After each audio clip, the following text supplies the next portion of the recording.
Hello and welcome, my name is Bubba Fabes and welcome here to my channel. Today's video is going to be all about pro tips and tricks to help you become that better Siege player that you've always wanted. You will find these tips and tricks being used by some of the top ranked players as well as ESL teams. Now keeping that in mind, the information in this video alone won't turn you into that pro player. It takes lots of practice to refine your skill. So keeping that in mind, this will bring me into my first point. My first tip has to do with crosshair placement, especially when you get into more top leagues where reaction time is so quick. The crosshair placement is vital because you need to be getting the headshots if you want to secure that kill. So in order to practice this, the best way is to put yourself in terrorist hunt. Put it on easy and just run through the map and just practice snapping to the terrorists' heads. That will give you that fast reaction time that you need to be hitting those in multiplayer. As the more you play it, the more you'll notice you'll be able to snap to those even faster and you'll find it even easier. So practice the terrorist hunt, get better at aiming at the headshots. This brings me into my next point of pre-firing and spam firing. When you're playing with some of the best players, you need every single advantage you can get, and this means pre-firing certain common spots for players to sit in, as well as just pre-firing corners that you expect someone to be at or you expect someone to peek. You have a lot of bullets and it doesn't hurt to send a couple bullets that way at head level if it may give you that free instant kill. But on the other hand, we have the spam fire, and this is when you know someone's pushing up on you, has maybe already peeked you once, to spam fire that position of where they'll probably peek again. Spamming those bullets, keeping them at bay, forcing them that if they want that peek, they're going to have to peek into that line of fire and possibly just get killed themselves.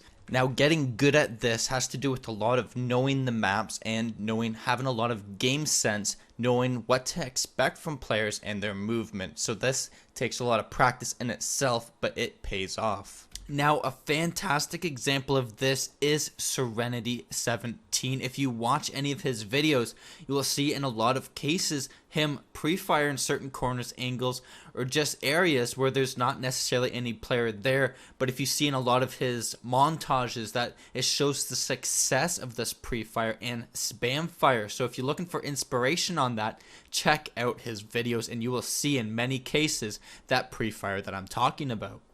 Now that I have Serenity on my mind, this is going to bring me into another tip that I wanted to talk to you guys about, and this is another way to hold an angle tip. And basically, this comes into play a lot more on defense because you're holding a position, you're usually holding a corner or a line of sight, and a big point of this position is for the attackers is they get to use that peeker's advantage a lot more. They're pushing in on those positions that you're trying to hold. So as a defender, instead of just standing there with your head out open, it makes it easier for the attackers to just get that peeker's advantage and get that headshot. So by lining it up with just a small crack of view, whether you sandwich yourself between doors or objects, but you just have a narrow line of sight, which makes it harder for them to see and shoot you, but it allows you to get that visual on them and then make your movement to your peeker's advantage to return fire and hopefully get that headshot on them. Now the next tip that I want to talk to you about is the drop shot. Now this is a very controversial tip because a lot of people consider it cheap or abusing the game mechanics. Now whether or not it's cheap or not, the fact is that it is a huge meta, especially in the top players. They see it in pro games even, that drop shot is vicious. It's when you come across a player, you start shooting at him, all of a sudden he's down on the floor returning fire and your shots are going way over his head and you're dead.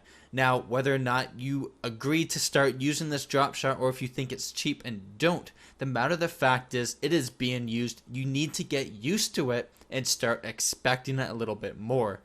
And for my final tip is using drones as a second set of eyes. This tip comes in handy especially when you have dead teammates and you can put them to good use.